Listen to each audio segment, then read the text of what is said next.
आजकल चुनाव के समय एक अजीब अजीब सा माहौल बन गया है। आपने देखा होगा, आपके ध्यान को भटकाने वाली सारी बातें हो रही हैं, बड़े बड़े प्रचार हो रहे हैं, अजीब सी बहकी बहकी बातें हो रही हैं। आपने सुना होगा, प्रधानमंत्री जी के भाषण सुने होंगे, कहाँ कहाँ की बातें करते हैं। अभी राजस्थान आए तो अपने भाषण में कह डाले कि आपके जन जन के आराध्य बाबा रामदेव साहब, उनका जन्म कश्मीर में हुआ।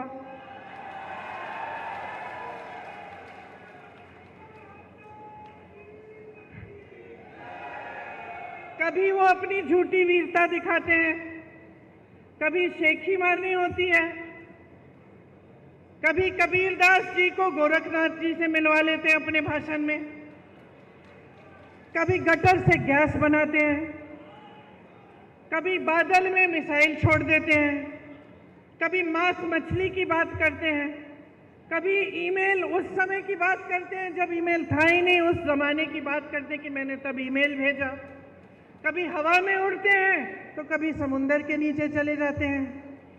अब मैं आपसे एक सीधी सी बात पूछना चाहती हूँ, बहनों और भाइयों, आप दूर दूर से यहाँ आए हो एक नेता की बात सुनने के लिए। इन बातों से आपके जीवन का क्या मतलब है, बताइए? कोई मतलब है? मेरी बहनें यहाँ बैठी हैं, सबसे बड़ी आपकी समस्या आज क्या है? क्या है? महंगाई है। मुझे लगता है कि कुछ हो गया है मोदी जी को, समझ नहीं पा रहे हैं। क्या होता है ना, कई बार इतनी सत्ता हो जाती है कि लोग सच्चाई बताते ही नहीं हैं, घिर जाता है इंसान, चाहे उसके संघर्ष की कुछ भी उसका अनुभव होता है, लेकिन जब सत्ता इतनी हो जाती है लोग डरते हैं, अधिकारी डरते हैं, जो साथ में काम करते हैं वो डरते हैं कि असलियत ना बताएं, तो वो इंसान कट जाता है जनता से। और मुझे सचमुच लगता है कि मोदी जी कट चुके हैं देश की जनता से।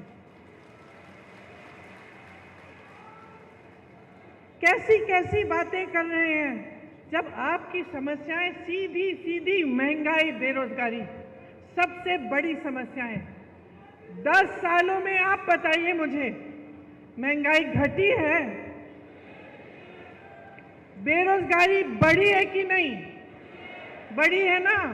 आपको मालूम है बहनों, आज 45 साल में सबसे ज्यादा बेरोजगारी ये देश देख रहा है। किसकी बदौलत? मोदी जी की 10 साल की सरकार रही है।